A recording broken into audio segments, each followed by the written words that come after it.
unveiling the secrets of Indomie wrappers, from plastic molecules to the mystery of the brown color under the microscope.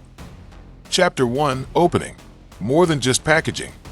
Have you ever stopped to think that this object, which you crumple up and toss aside every day, is actually a marvel of material science? At first glance, an Indomie wrapper looks like nothing more than a thin, brightly colored piece of plastic. Yet, beneath its ordinary surface lie secrets that only become visible under a microscope. In this video, we're going to dissect Indonesia's most legendary instant noodle wrapper, exploring everything from its origins and its surprisingly multi-layered composition. Get ready. Chapter 2: The magic ingredient behind the crispy noodles. Before diving into the technical details, it is worth noting that Indomie is an authentic Indonesian product, launched in 1972 by PT Indofood. Let's focus on the Indomie wrapper. It turns out it isn't just ordinary plastic. It is primarily made of a material called BOP, short for biaxially oriented polypropylene, and that is just the outermost layer. Inside, there's a layer of metallized PET, a type of polyester coated with an atom-thin layer of aluminum to block out oxygen and light. Finally, the innermost layer, the one in direct contact with the noodles, is PE, or polyethylene, a flexible, food-safe plastic.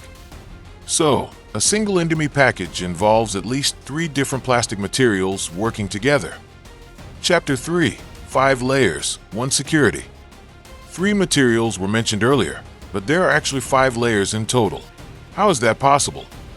It is because, between the plastic layers, there is a special adhesive that bonds everything together. The sequence is an outer BOP layer, adhesive, metallized PET, another layer of adhesive, and finally, PE. All these layers are food grade and comply with regulations from agencies ranging from BPOM to the FDA. This means no harmful substances migrate into your noodles. So, why can you see the text in reverse from the inside of the package? Does that mean the ink is seeping through to the food? The packaging is produced using a reverse printing technique. The ink is not printed on the outer surface of the plastic, but rather on the inner side of the BOP layer, effectively trapping it between the BOP and the metallized layer. The ink never comes into direct contact with the noodles, making it 100% safe. Chapter 4: When the microscope reveals dots and diamonds. If you have been observing through the microscope, you will have noticed that the letters, which initially appeared solid and uniform, are actually composed of small, spaced-out dots. This is known as the halftone separation technique.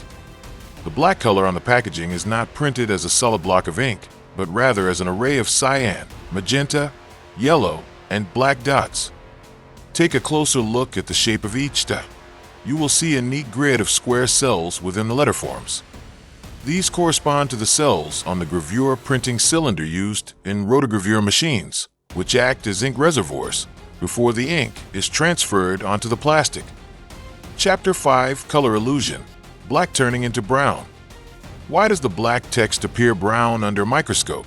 The black color is created by mixing cyan, magenta, and yellow inks alongside black. When magenta and yellow dots overlap, they produce an orange or brown hue. Under a microscope, this brown color is clearly visible. Chapter 6: The final question. Can this wrapper return to the earth? Can this advanced packaging biodegrade in the environment? Unfortunately, the answer is a definite no. BOP, metallized PET, and PE are highly stable synthetic polymers. Their carbon chains are long and strong, meaning they cannot be broken down by soil microorganisms within a short time frame. Even if buried, this packaging can persist for decades or even centuries before eventually breaking down into microplastics, which are actually even more harmful. Chapter 7: Conclusion. From the factory to the future. We have journeyed from the Indofood factory floor, exploring layers of polypropylene and polyethylene, unraveling the mystery of reverse printing, peering into diamond-shaped gravure cells, and even uncovering the secret behind the rich brown hue achieved through the rich black technique. These plastic layers call upon us to act responsibly toward our planet. See you in the next video. And remember, reduce, reuse, and sort your waste. Don't forget to like, subscribe, and share this video with those around you. I hope you find it useful. Finally, thank you for taking the time to watch this video all the way through.